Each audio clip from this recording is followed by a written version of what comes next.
অনেক গান করেছি সারা রাত্রে, শুধু গানই ছিল।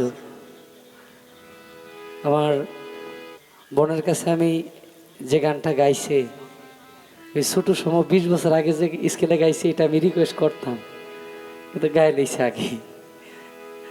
যাক, তো আমার মতো একজন মানুষ আমার গাওয়া গান আমার বোনে যে শুনছে, এটা আমার মালিকের তরফ থেকে আমার প্রতি রহমত।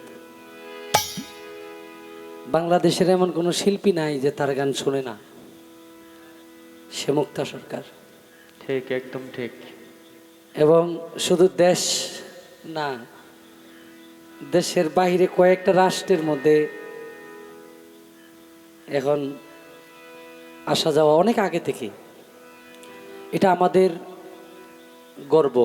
আর যে কথা বললেন বাউল গান, আসলে আমরা এমন একটা জাতিতে পরিণত হয়েছি, মানে সবাই বলি কিন্তু কর্মে কেউ অগ্রসর হই না। আপনাদের কাছে অনুরোধ, আপনারা ঘরে বৈশা প্রত্যেকের কাজ আছে, বাউলরা কথাগুলো রেকর্ড করবেন।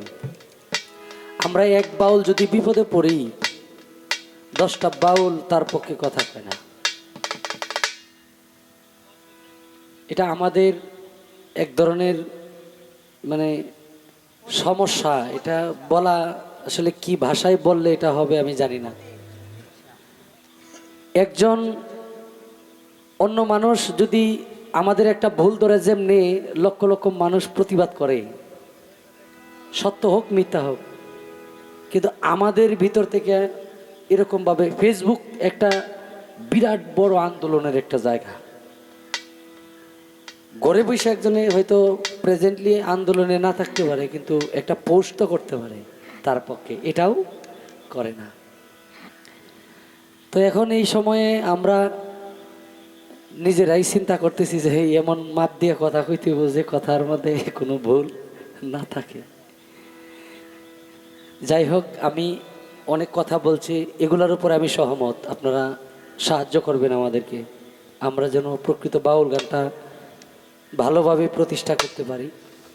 আমি বৃহত্তম ময়মনসিংহের ভিতরে যতগুলো মেয়ে শিল্পী আছে, সবাইকে হয়তো এই এক সপ্তাহের ভিতরে একত্রিত কইরা তাদেরকে একটা পালা গানের শিক্ষার একটা আগ্রহ আমি নিয়েছি, চেষ্টা করতেছি যদি সম্ভব হয় যতগুলা মানুষকে শিখাইতে পারি।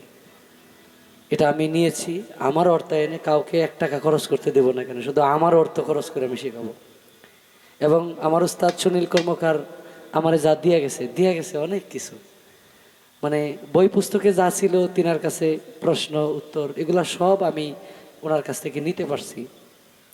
আর উনি যে মানুষ ছিলেন, ওনার সাথে আসলে ওনার কাছ থেকে সরাসরি কিছু নেওয়ার মানুষ ছিল না, এই কারণে উনি সরাসরি ওনার যে আধ্যাত্মিক শিক্ষা এটা কাউকে দিয়ে যায় নাই, বাট এটা গ্রহণ করার কেউ ছিল না।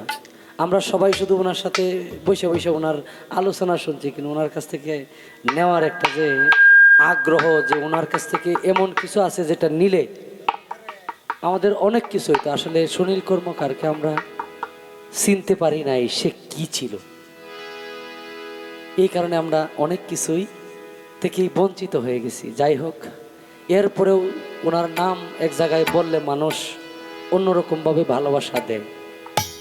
আমি গানটা করি সময় শেষের দিকে, এটা একটু দেন না, যে বেশ